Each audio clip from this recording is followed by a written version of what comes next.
देखिए, तो इधर उधर की ना बात करिए, बता के काफिला क्यों लौटा। मुझे रहजनों से गिला नहीं, तेरी रहबरी का सवाल है।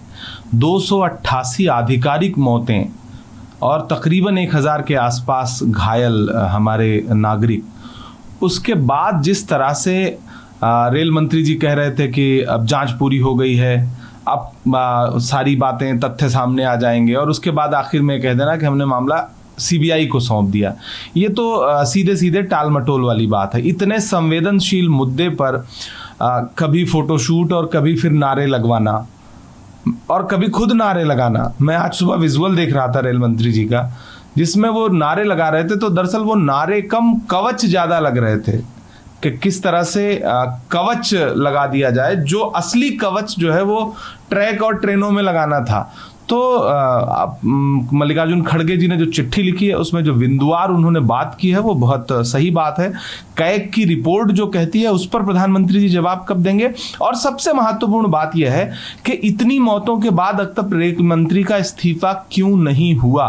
प्रधानमंत्री जी वहां खुद पहुंचे और खुद पहुंचने के बाद उन्होंने रेल मंत्री को अब तक क्यों नहीं बर्खास्त किया, या नैतिकता जैसी अगर कोई चीज है तो रेल मंत्री जी ने जिम्मेदारी लेते हुए उस पद को छोड़ा क्यों नहीं। हरी झंडियां प्रधानमंत्री दिखाते हैं रेलों को, लेकिन सब कुछ जिम्मेदारी लेने के लिए रेल मंत्री को आगे कर दिया जाता है, लेकिन फिर भी रेल मंत्री के अंदर की नैतिकता नहीं जागती। हम राजनीति नहीं कर रहे हैं इस मुद्दे पर, ये सैकड़ों मौतों का सवाल है। मुझे लगता है कि जवाबदेही तय होनी चाहिए। 288 मौतों का जिम्मेदार कौन है, उसके लिए तुरंत सरकार को यह बताना चाहिए कि कौन जिम्मेदार है और किस पर कार्रवाई हुई है। तो बिहार कहा कि जब मैं भी एक बार, जो भी रेल मंत्री रहे हैं, तो उन्होंने कहा कि मैं एक रेल हादसा हुआ बंगाल में और वो रेल मंत्री थे, उन्होंने तुरंत प्रधानमंत्री तत्कालीन वाजपेयी जी को कहा कि मैं इस्तीफा देने को तैयार हूँ। मैं इस्तीफा ऑफर किया और जो है इस तरीके की नैतिकता उन्होंने दिखाई। किस तरीके से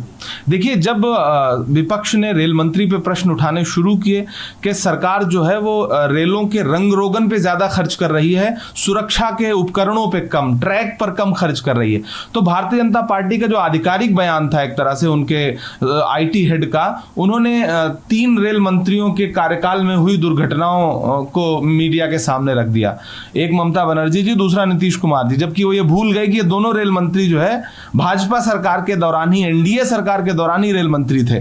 तो भाजपा लगातार अपने आप का कवच बनाने के चक्कर में अपने पूर्व प्रधानमंत्री के कार्यकाल की दुर्घटनाओं को सामने रखते हुए भूल जाती है कि नरेंद्र मोदी जी की इमेज बिल्डिंग कैसे होगी।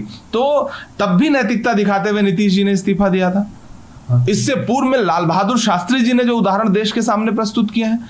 आखिर अश्विनी वैष्णव जी जो बड़ी बड़ी बातें अब तक कर रहे थे पीआर को लेकर के, एक दिन पहले भाजपा के आधिकारिक ट्विटर हैंडल पर वंदे भारत को लेकर के जिस तरह से पीआर चल रहा था, भारतीय जनता पार्टी का पूरा पीआर जो है वो लोगों की जान बचाने में असफल है। और मुझे लगता है कि जवाबदेही तय तो होनी चाहिए। देश जानना चाहता है कि इन 288 मौतों का जिम्मेदार कौन है। इसे एक्ट ऑफ गॉड कह करके आप बच नहीं सकते हैं। ये महज दुर्घटना नहीं है, ये चूक है, और वो चूक क्यों हुई है, जिम्मेदार कौन है, उसकी जवाबदेही तय होनी चाहिए।